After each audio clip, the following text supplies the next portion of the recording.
Right now, every major economic warning indicator in America is flashing red at the same time. Beef cattle stocks just hit a 75-year low. Grocery prices are rising again. And this time, the forces behind it are structural, not temporary. 86% of supply chain leaders, the people who actually move your food from dirt to shelf, say they're already feeling systemic stress, not just preparing for it. And nearly $200 billion in new trade costs just got injected into a food system that was already cracking at the seams. This isn't a recession warning. This is a food access warning, and it doesn't hit every state the same way. Not even close. Some states could lose every highway tomorrow and still feed themselves for months. In some states, one bad month, one disruption, one economic shock, one supply chain failure, and those shelves go bare. Milk, meat, produce, gone. Not in some hypothetical doomsday scenario, but in a bad quarter. So we did something nobody else is doing. We took all 50 states and ran them through 8 measurable vulnerability factors, from agricultural self-sufficiency to cold storage capacity to real-time 2026 economic exposure, and 10 states came out at the bottom. If your state is one of them, your grocery store could look very different by this fall. And even if it's not, you're going to want to see where it lands on the tier list because the margin between fine and fragile is a lot thinner than you think. Let's break down the data. Before we rank anything, you need to understand the machine because this isn't some vibes-based list where we threw darts at a map and said, yeah, that state looks screwed. Every state got scored across 8 specific measurable factors. And when you see what those factors actually measure, you'll start looking at your own state very differently. So let's rip this thing open factor by factor, starting with the one that matters most when everything else falls apart. Your state's dirty secret, agricultural self-sufficiency. Here's a question that will ruin your next grocery trip. Can your state actually feed itself?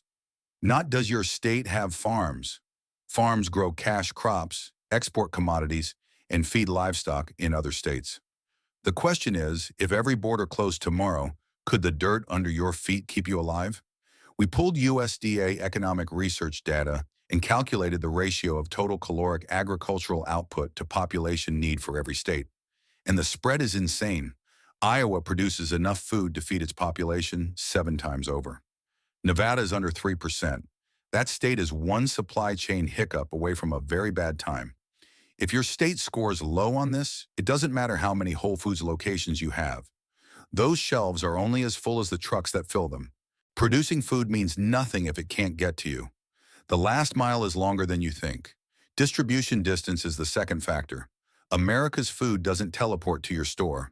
It moves through massive regional distribution hubs where food gets sorted, stored, and sent to your local chains. And those hubs aren't evenly distributed. We map the average distance from each state's population center to the nearest 3 major distribution hubs using USDA Food Distribution Network data. Some states sit right on top of the network, Indiana, Ohio, Pennsylvania, but other states are at the end of the line. And when you're at the end of the line, you're last to get restocked and first to run out. When COVID hit and panic buying wiped shelves in 2020, which stores got restocked first? The ones closest to the hubs. The ones at the end of long single-route supply lines sometimes waited weeks. Distance isn't just an inconvenience. In a disruption, distance is a death sentence for your dairy aisle. You don't grow it, you buy it. Import dependency is the third factor. This is where economic collapse stops being a headline and starts becoming your Tuesday night dinner problem. Import dependency measures what percentage of a state's food consumption comes from outside its borders or outside the country entirely. And for some states, that number is staggering. We're talking 80, 85, 90% of everything on the shelf arriving from somewhere else.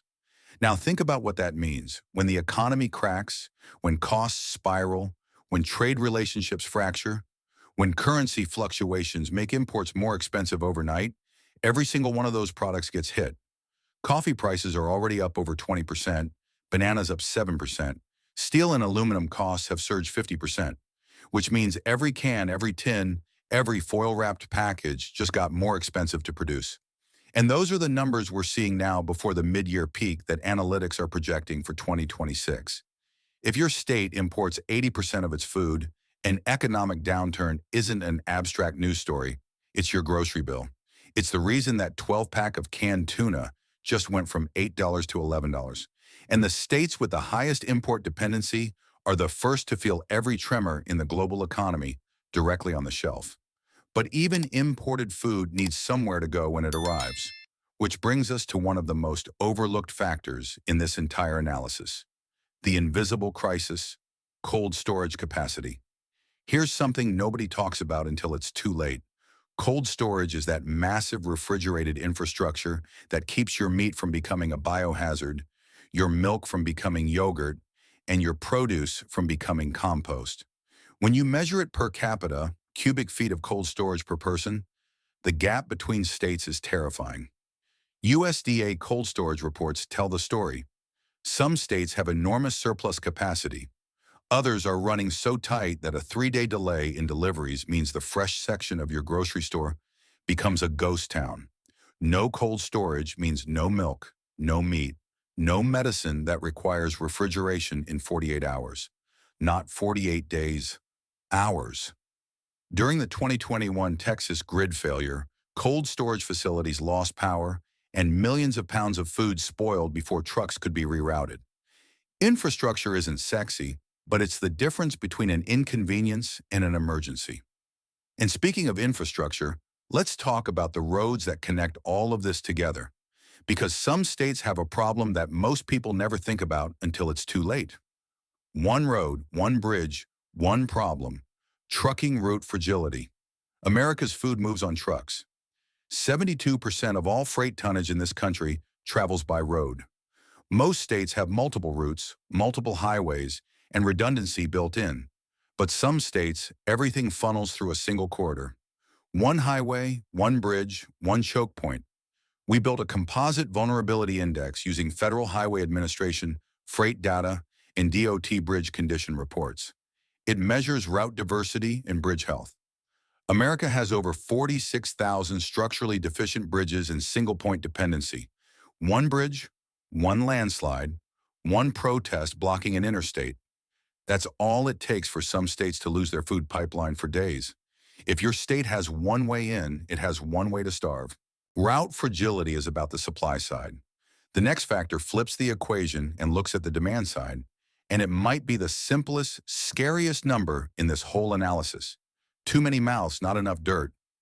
Population to farmland ratio. This one doesn't need a PhD to understand. How many people are competing for every acre of farmland in your state? New Jersey has roughly 1,200 people per square mile of farmland. Iowa has 5. Georgia 200 versus 5. New Jersey's farmland is being squeezed by development, regulation, and the sheer impossibility of feeding that many people from that little land. A high ratio means your state is structurally dependent on food imports. Your grocery store isn't fed by the fields around you. It's fed by a supply chain stretching hundreds or thousands of miles, and every mile is a vulnerability.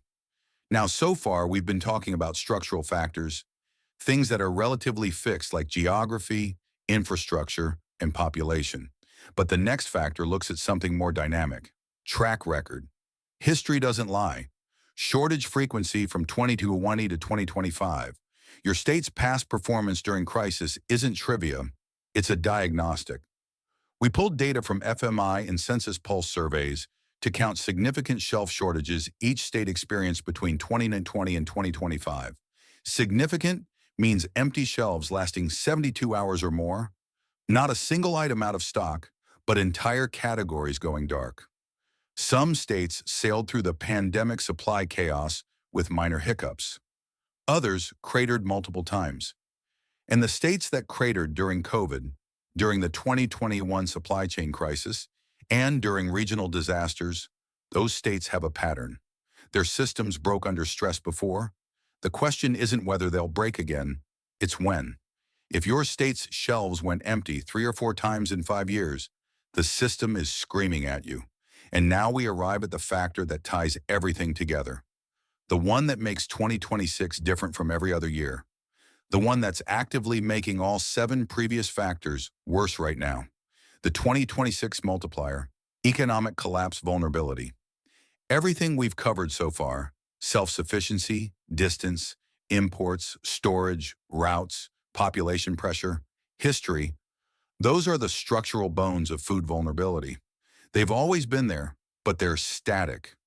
What turns a structural weakness into a full-blown crisis is economic pressure. And that's what this last factor measures. How badly does your state's population break when the economy breaks? Because an economic collapse doesn't just disrupt supply chains, it destroys purchasing power. And that's where this gets personal. We built this factor as a composite of three things. First, what percentage of the state's population is already food insecure, meaning they were struggling to afford groceries before anything went wrong? Second, how dependent is the state on federal food assistance programs like SNAP? Because in an economic crisis, those programs get overwhelmed, delayed, or cut. And the states that lean on them hardest are the ones that fall the fastest. Third, how concentrated is the state's economy? If your state runs on one industry, tourism, energy, military spending, and that industry contracts, jobs vanish overnight, and grocery spending is the first thing people cut. When you overlay these economic vulnerability factors onto the 7 structural factors we already covered, the map changes. States that looked okay on paper, decent infrastructure, adequate storage, suddenly drop when you realize their population can't absorb a 10% price increase on groceries. And states that were already structurally fragile turn from fragile into catastrophic. Beef cattle stocks are at a 75-year low. Coffee prices have surged over 40% in 12 months. Steel and aluminum costs have jumped 50%, hitting every stage of food packaging. An analytics project food price increases will peak mid-2026. We're not at the top yet. We're still climbing. The states where people can least afford to pay more are about to be asked to pay the most. This is the factor that turns a C-tier state into an F-tier state. And this is the one that makes this ranking not just interesting, but urgent. So 8 factors, 8 ways to measure how fragile your state's food system really is. Now let's see how every single state in America scored. The tier list works like this. We scored all 50 states across those 8 factors, weighted them by severity, and sorted them into 5 tiers. S tier at the top, F tier at the bottom. Find your state. S tier, self-sustaining. These states could lose every highway and still eat. Iowa, Nebraska, Kansas, North Dakota, South Dakota. These aren't just farm states. They're food fortresses. Massive production, low population density, redundant distribution routes, and cold storage to spare. If America's economy collapses, these states become the new capital of, we're fine actually. A tier, strong minor gaps. Texas, Indiana, Minnesota, Wisconsin, Idaho, Montana, Arkansas, Missouri, Oklahoma. Solid agricultural output, solid infrastructure. Not perfect. Some have distance issues, some have population pressure in metro areas, but structurally sound. One economic shock won't break them. B tier, middle of the pack. One disruption away from trouble. Ohio, Pennsylvania, Georgia, North Carolina, Virginia, Tennessee, Michigan, Kentucky, Illinois, Oregon, Washington, Colorado. These states function well under normal conditions, but their margins are thin. A bad recession, a major supply chain disruption, or a spike in unemployment, and B tier starts sliding towards C. C tier, fragile. They're fine until they're not. Florida, California, New York, Maryland, Delaware, South Carolina, Utah, Wyoming, Connecticut, Massachusetts, New Hampshire, Vermont, Maine, Alabama. If you're seeing your state here, don't panic yet, but pay attention. These states have significant vulnerabilities, high import dependency, economic concentration, and thin infrastructure margins that become critical under stress. Normal times, fine. Abnormal times, that's where it gets interesting. The bottom 10, starting from number 10 and working our way to the single most food vulnerable state in America in an economic collapse scenario. Number 10, New Jersey. Too many people, too little land, too few options. New Jersey is the most densely populated state in America, and its farmland to population ratio is almost comically insufficient. Roughly 1 to 200 people per square mile of farmland. The state produces blueberries, tomatoes, cranberries, valuable crops, but nowhere near enough to feed 9 million people. Everything else arrives by truck through some of the most congested corridors in the country. The New Jersey Turnpike, I-95, I-78, all chronic bottleneck zones. Here's the economic collapse angle. New Jersey has one of the highest costs of living in America. When a recession hits, mortgage defaults spike, unemployment rises, and the middle class suddenly can't absorb a 15% jump in grocery bills. But the supply chain doesn't care about your budget. Fresh meat disappears first. New Jersey has virtually no cattle production and relies entirely on out-of-state processing. When beef stocks are at a 75-year low and processing costs are climbing, the math doesn't work for shipping affordable meat into a state that produces none. New Jersey has money, but in an economic collapse, money buys less, and shelves don't fill themselves. Number 9. Rhode Island. Too small to have a safety net. Rhode Island's food vulnerability isn't dramatic, it's mathematical. 1,045 square miles, the smallest state in the Union. Agricultural land is minuscule. Cold storage capacity per capita is among the lowest in the country simply because there's nowhere to build it. But the economic factor is what pushes Rhode Island into the bottom 10. The state's economy is heavily concentrated in healthcare, education, and services, sectors that contract hard in a recession. When unemployment spikes in Providence, food insecurity doesn't creep in, it floods in. And Rhode Island doesn't have the storage buffer or the local production to catch anyone. The entire food supply is imported through the same regional network serving Connecticut and Massachusetts. When that network strains under economic pressure, Rhode Island has no backup. The first thing to disappear? Frozen foods. Cold storage limitations mean frozen inventory is the first casualty of any distribution delay. Rhode Island isn't failing at food. It's just too small to survive an economic shock without outside help. Number 8. Arizona. Growing faster than it can feed itself. Arizona's problems start with water, and they don't stop there. The state's explosive population growth, Phoenix alone has added over 200,000 residents since 2020, has massively outpaced its food infrastructure. Agricultural output exists but is heavily water-dependent, and the Colorado River allocation crisis means that output is shrinking, not growing. Now add in the economic collapse. Arizona's economy runs on real estate, construction, and tourism. All three crater in a recession. When Phoenix's construction boom stalls and tourism drops, hundreds of thousands of workers lose income, but they still need to eat. Cold storage capacity relative to population is critically low for a state where summer temperatures regularly exceed 115 degrees. A cold chain failure in that heat doesn't spoil food in days, it happens in hours. The first thing to disappear? Leafy greens. Arizona is increasingly unable to keep its own perishables viable through the distribution last mile. In a healthy economy, you can throw money at that problem. In a collapsing one, you can't. Number 7. New Mexico. The invisible food desert. Most people don't think about New Mexico when they think about food vulnerability, but they should. Agricultural output is modest. Some cattle, some pecans.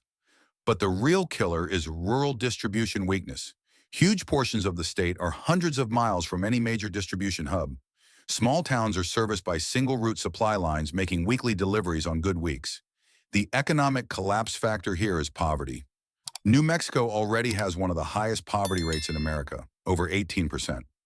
Nearly 1 in 4 children lives in a food-insecure household right now, before any crisis. When an economic collapse hits, SNAP enrollment surges, but processing and funding lag behind. Meanwhile, delivery companies serving marginal rural routes start cutting unprofitable stops. The first thing to disappear, dairy and fresh produce, already the hardest categories to maintain in remote networks. When the economy squeezes margins on every delivery, those routes that were barely viable become the first ones canceled. New Mexico doesn't need a national food crisis. It's already living in one. An economic collapse just rips off the bandage. Number 6. West Virginia, the state that already collapsed. West Virginia isn't waiting for an economic collapse. It's been living in one for decades. The coal economy that built the state has cratered, and nothing has replaced it at scale. The state has one of the highest unemployment rates, one of the lowest median household incomes, and one of the highest SNAP participation rates in the country. Over 15% of West Virginians are food insecure today. Now, imagine that getting worse. The structural factors compound the economic ones. West Virginia is mountainous. Distribution routes are limited, winding, and vulnerable to weather disruption. Agricultural land is scarce relative to population. The state has significant food desert zones where the nearest grocery store is 30 miles away. When an economic downturn hits a state that's already economically depressed, the bottom falls out fast. SNAP benefits get overwhelmed or delayed. Food banks run dry, and those 30-mile drives to the grocery store become too expensive when gas prices spike. The first thing to disappear, fresh produce and affordable protein. They were already hard to get. In a collapse, they become luxuries. West Virginia doesn't need an economic collapse to have a food crisis, but one would turn a chronic problem into an acute emergency. Number 5, Louisiana. Poverty meets the hurricane belt. Louisiana has a unique and devastating combination of vulnerabilities. Start with the economics. The state has the third highest poverty rate in America at over 19%. Over 1.7 million Louisianans rely on SNAP benefits. Median household income is among the lowest nationally. These are not people who can absorb a 20% increase in grocery costs. Now add the structural layer. Louisiana's food distribution network is heavily centralized through the Port of New Orleans and a handful of interstate corridors. That's fine in normal times, but any disruption, economic or natural, creates cascading failures, and Louisiana gets disrupted constantly. The state has been hit by 5 major hurricanes since 2020. Each one collapsed regional supply chains for weeks. Cold storage facilities lost power. Grocery stores were destroyed. Supply lines were severed. In an economic collapse, Louisiana faces a nightmare scenario. Surging food costs hitting a population that's already stretched thin, combined with infrastructure that breaks under stress.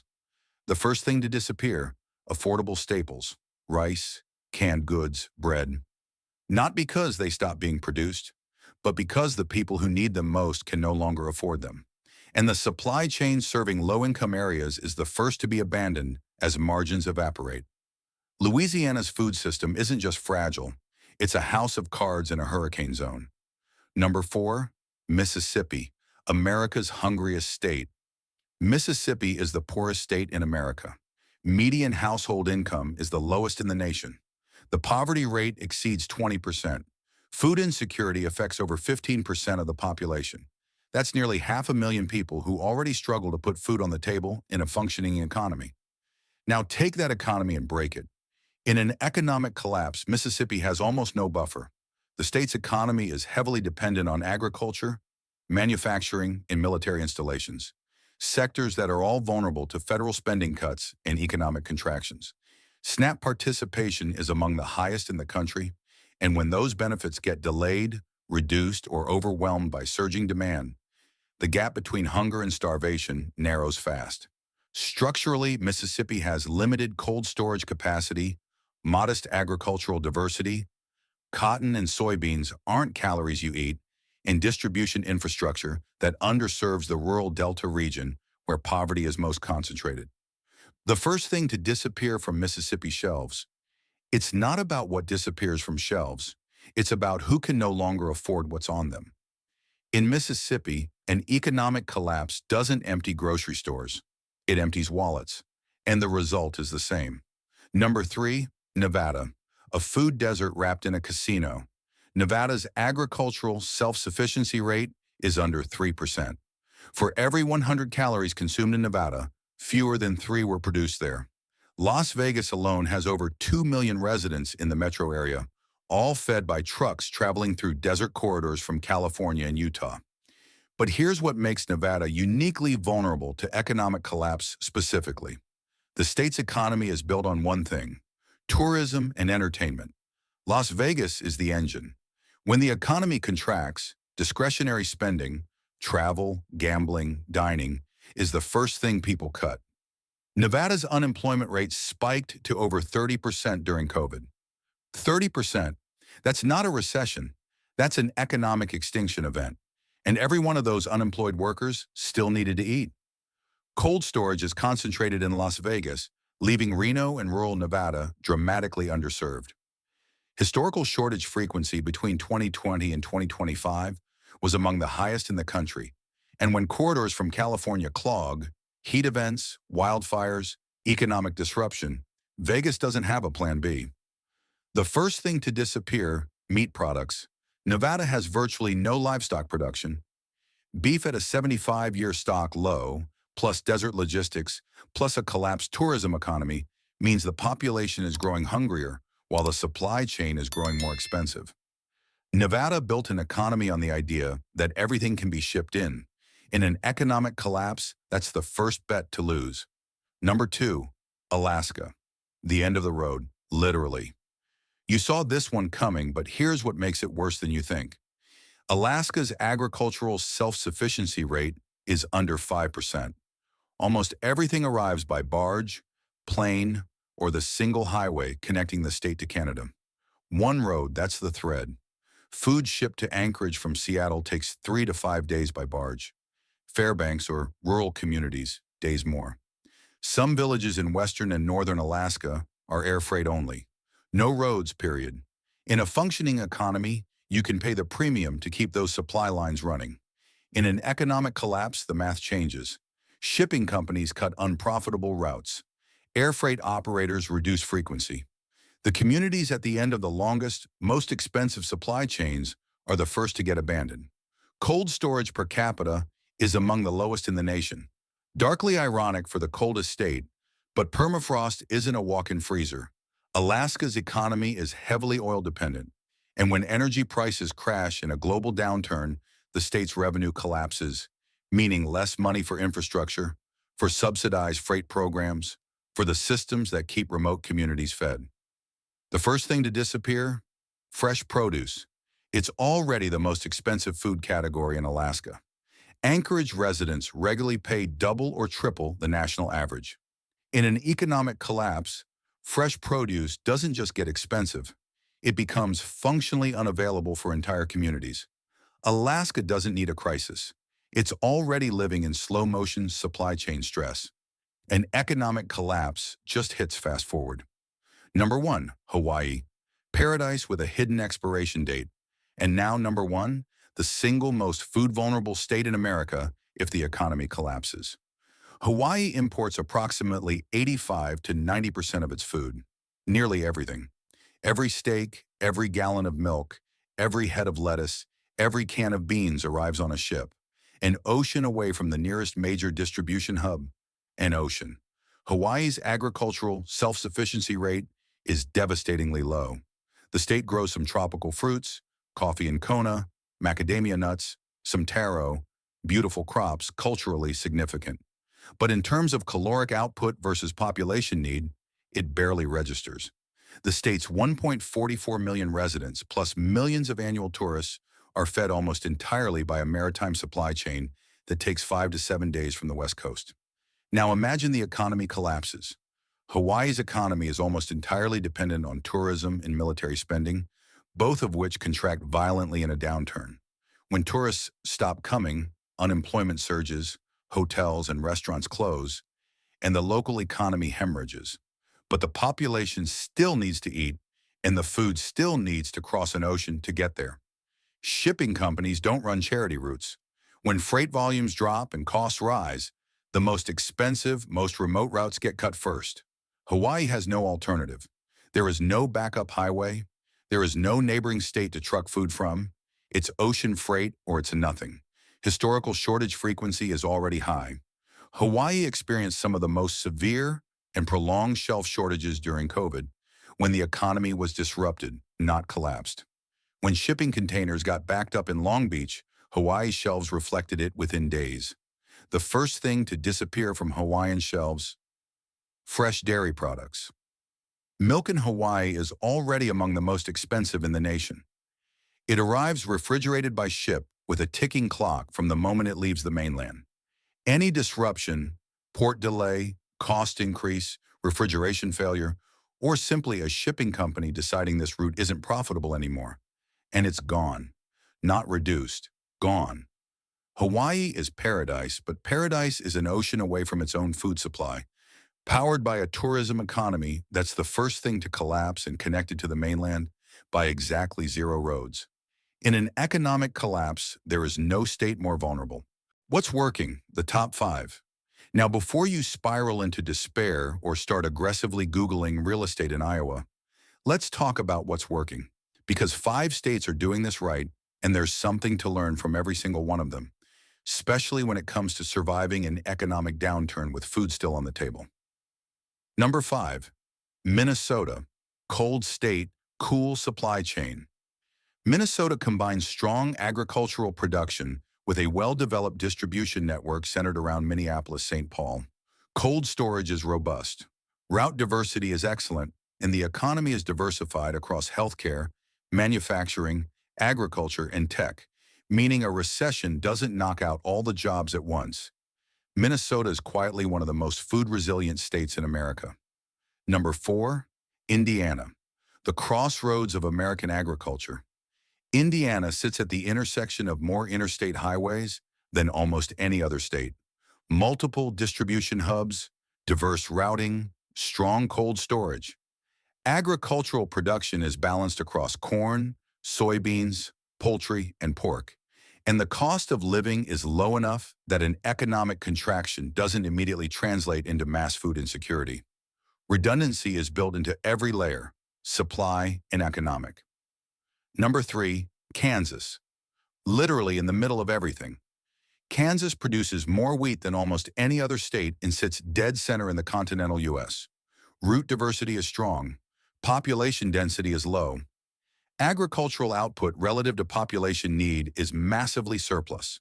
And the state's economy isn't dependent on any single volatile sector. In a collapse, Kansas keeps eating. Number 2, Nebraska. The backbone of America's food supply. Massive cattle production, enormous grain output, excellent route diversity. The state feeds into distribution networks heading east, west, and south. Cold storage is strong.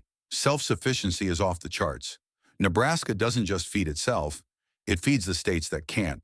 And in an economic collapse, that makes Nebraska not just resilient, but essential. Number 1, Iowa, the gold standard. Iowa could feed its own population 7 times over. Corn, soybeans, pork, eggs, staggering output with mature, redundant infrastructure. Cold storage is enormous. Historical shortage frequency during 2020 to 2025 was near 0.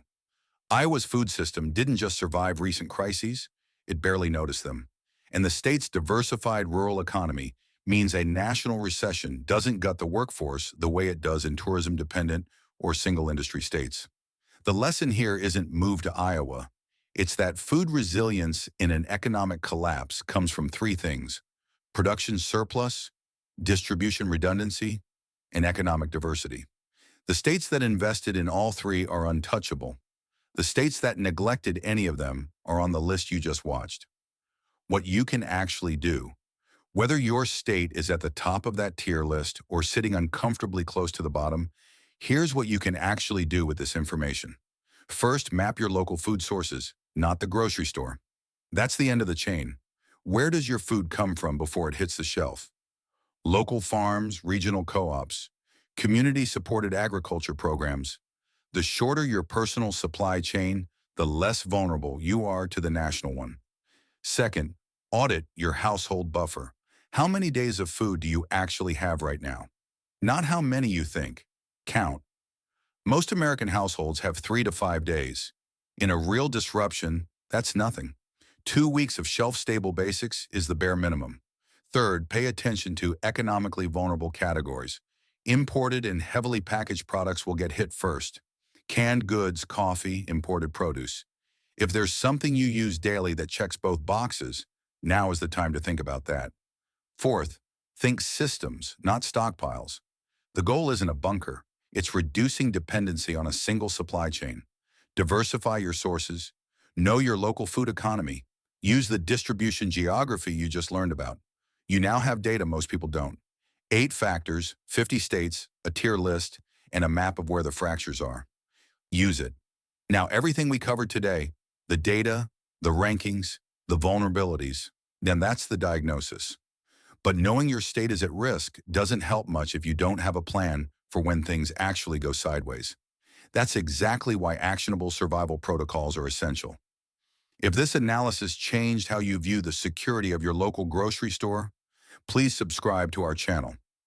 We are exposing the structural weaknesses that the system tries to hide. Let's build a more resilient future together. The next critical update will be released soon. Stay sharp, stay prepared.